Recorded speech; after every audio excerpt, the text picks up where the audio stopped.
For us in the European Parliament, for all our political groups and for all the MEP, it's not so easy to find what is really going on in the Ukraine. We got a lot of news, informations, but often we are not able to say what are facts and what are not facts, what is produced and what is really going on. And for this, my group, the GUE NGL, we sent out also fact-finding missions to the Ukraine. We started on to build up cooperations with different institutions, with different MEP or with different actors in the Ukraine to find out what is interesting, what is going on, and on which base we can develop policy. Often we are standing in a minority position. That's clear here in the European Parliament. But I think the main problem is that we have the experience that all what we hear, what we can find out is written or described in a very easy picture, black and white, only using two colors, black and white, nothing between.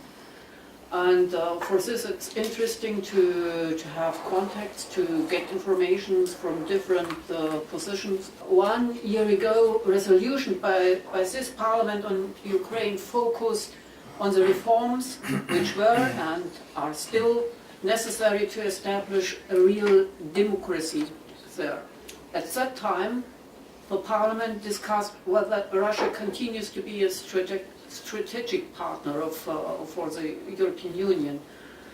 And a year ago, it would be, how to say it, unthinkable that somebody would ever have used the expression Cold War for the description of the relations with the West or the use of force at the borders between Ukraine and Russia. It would be unthinkable 1 year ago.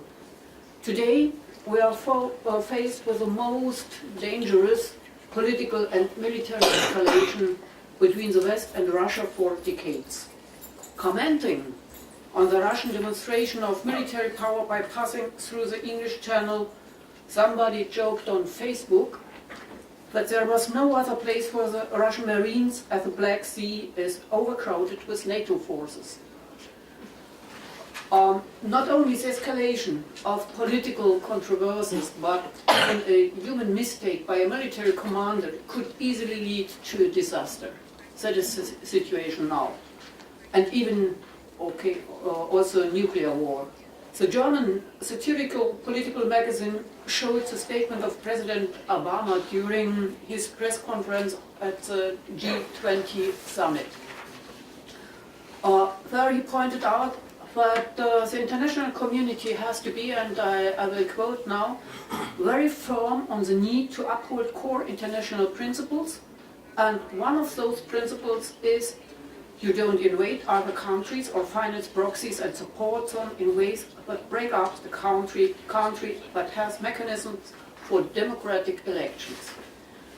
The auditorium in the TV magazine perceived these words by Mr. Obama as a really funny joke. People still remember the interventions in Iraq, Afghanistan, and Libya.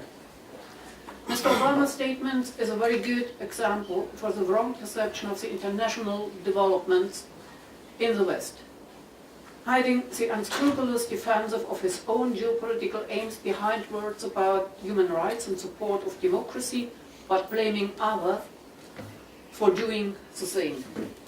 We have to change thinking in geopolitical interest categories.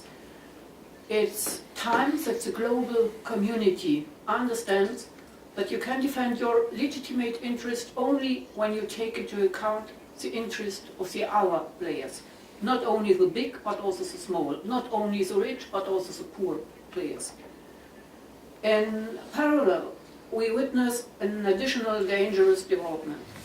Following the situation in Ukraine and the Middle East, there is a discussion that the system of international relations established after the Second World War has crashed, and that the international organizations which were established as instruments to secure and implement international law have failed. The President of the Foreign Affairs Committee of this House of the European Parliament, Mr. Bloc, calls it the failure of the dream about eternal peace which emerged after the fall of the Berlin Wall, and he draws the conclusion that therefore Europe needs to strengthen its defense and its relevant organizations, also the NATO. I fully disagree with this theory and with its conclusion.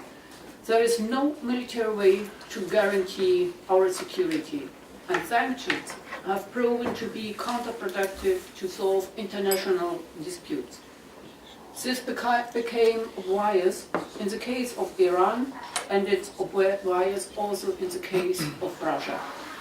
The only way out of the situation are negotiations, mutual respect and respect of international law. It is encouraging that more and more people understand and that we can't continue in this way.